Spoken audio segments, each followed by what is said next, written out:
Hello student, question है यहाँ पे the moment of inertia of a hollow sphere of mass capital M of inner radius R and outer radius 2r having material of uniform density about the diametric axis is. देखो ध्यान से समझो, एक होलो sphere है यहाँ पे। क्या है? Hollow sphere. तो ये वाला पोर्शन दिख रहा है आपको,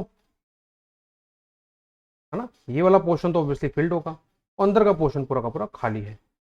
अब बात आती है यहाँ पे कि अगर हम ऐसा करते हैं, ठीक, मास कितना हो जाएगा? ये जो फिल्ड पोर्शन है जो मैंने शेडेड किया है, इसी का मास कितना है? m है। ये बात क्लियर है। इनर रेडियस कितना है? r। ठीक है। आउटर रेडियस कितना है? आउटर रेडियस कितना है? 2r। ठीक है। अब क्या करना है? अब देखो ध्यान से समझो।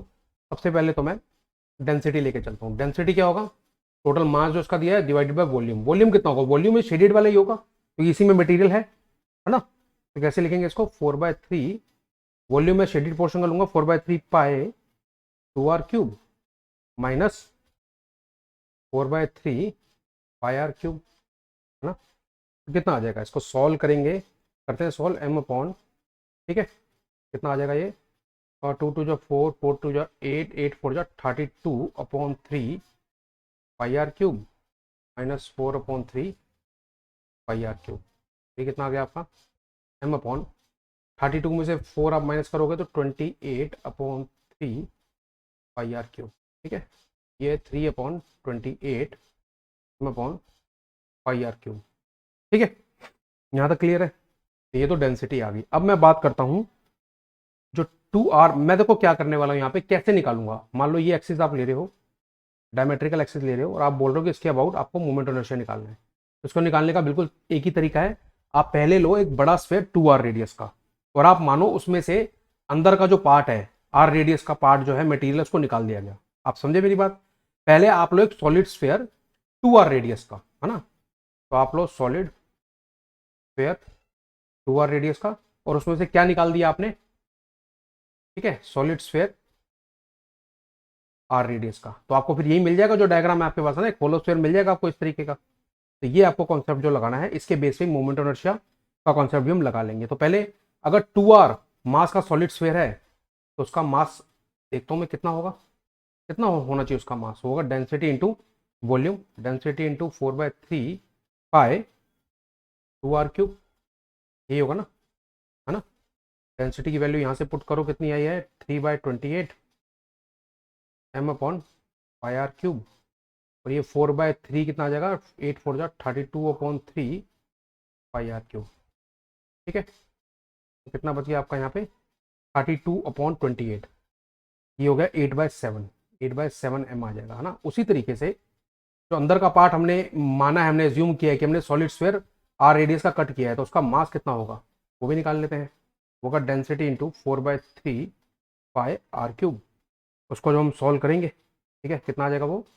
3/28 m upon pi R cube into 4/3 pi R cube. तो ये आ जाएगा m/7। ये आ गया 8/7 m और ये आ गया m/7।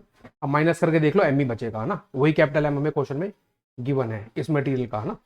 यहाँ पे डायग्राम में देखो, मैं दिखा रहा हूँ।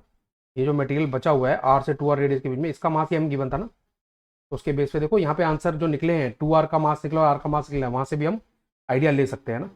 ठीक। अब यहाँ तक तो हम पहुंच गए। अब क्या कर रहे हैं? हम मोमेंट ऑफ इनर्शिया निकालना चाहते हैं। तो मोमेंट ऑफ इनर्शिया जो नेट आएगा अब, वो आएगा जब 2r का सॉलिड स्फीयर रहा होगा, उसका मोमेंट ऑफ इनर्शिया एक्सिस के अबाउट, माइनस जो r रेडियस का सॉलिड स्फीयर आपने हटा दिया होगा। ऐसे करोगे आप। अब क्या है आपका? इतना क्लियर है आपको? ठीक है। अब आपको गिवन क्या है यहाँ पे? होलो स्फीयर है ना, यानी कि सॉलिड स्फीयर या होलो स्फीयर की अगर बात हो रही है यहाँ पे, तो आप किस तरीके से करोगे इसको? सबसे पहले सॉलिड स्फीयर का लोगे। तो सॉलिड स्फीयर का जब आप लोगे तो आपका क्या आने वाला है? The moment of inertia of a hollow sphere of inner radius R. बिल्कुल ठीक है। तो आप सॉलिड स्फीयर का लोगे यहाँ पे, तो सॉलिड स्फीयर का क्या आने वाला है? 2/5 मास ऑफ 2r। ठीक है, 2/5 mass of 2r into radius का स्क्वायर, इंटू रेडियस का स्क्वायर। तो वो हो जाएगा 2r का स्क्वायर। बात क्लियर है? ये बात आपको क्लियर है? ठीक है। अब क्या करने वाले हैं यहाँ पे? माइनस करेंगे हम 2/5 और mass of r into R square. ठीक है। अब मास ऑफ 2r क्या है, मास ऑफ 2r है 8/7m, तो पुट करते हैं 2/5 into 8/7m into 4r² minus 2/5 into m/7 into r²। अब बच्चे यहाँ पे क्या आ जाएगा आपका आंसर, देखते हैं। mr² अगर मैं कॉमन ले लूँ क्या बचेगा, ठीक है, 4 2 जा 8, 8 8 जा 64 डिवाइडेड बाय 35 माइनस ये बचेगा 2 डिवाइडेड बाय 35, यही आ रहा है ना, कोई कन्फ्यूजन तो नहीं। 8 और 16, 16 4 जा 60, वो ठीक है, तो ये आ जाएगा 62 डिवाइडेड बाय 35 mr²। क्लियर है। दोबारा से एक बार कैलकुलेशन यहाँ पे चेक कर लेते हैं यहाँ पे, ताकि कोई कन्फ्यूजन हमें ना रह जाए, ठीक है। तो ये आ जाएगा 2/35 और हो जाएगा वहाँ पे 4r² आ गया, ठीक है। तो 62/35 mr², कितना आ गया 62/35 mr²। तो ये आंसर आ रहा है बच्चे यहाँ पे, है ना, हमारा ये आंसर आ रहा है हमारा, ठीक है। तो हमने ये कर दिया यहाँ पे, 8/7m निकाल लिया था, वो 1/7 निकाल लिया था। तो हमने जब सॉल्व किया यहाँ पे तो कितना बच रहा है हमारा आंसर, तो इस बच्चे इसका ऑप्शन नंबर डी आंसर आना चाहिए। और कोई मैच कर रहा है क्या, देखो यहाँ पे 7 5 जा 35 और 8 4 जा, बिल्कुल ठीक है बच्चे, हमने जो किया है वो बिल्कुल करेक्ट किया है, ठीक है। तो नन ऑफ दिस आंसर होना चाहिए यहाँ पे, none of this should be the answer. Having material of uniform density, बिल्कुल ठीक है, option number D is the correct answer. मतलब कोई आंसर हमारा मैच ही नहीं कर रहा है यहाँ पे, है ना, मैच कर रहा होता तो हम थोड़ा सा सोचते, ठीक है, अगर थोड़ा मैच कर रहा होता तो हम थोड़ा सा सोचते। Thank you very much.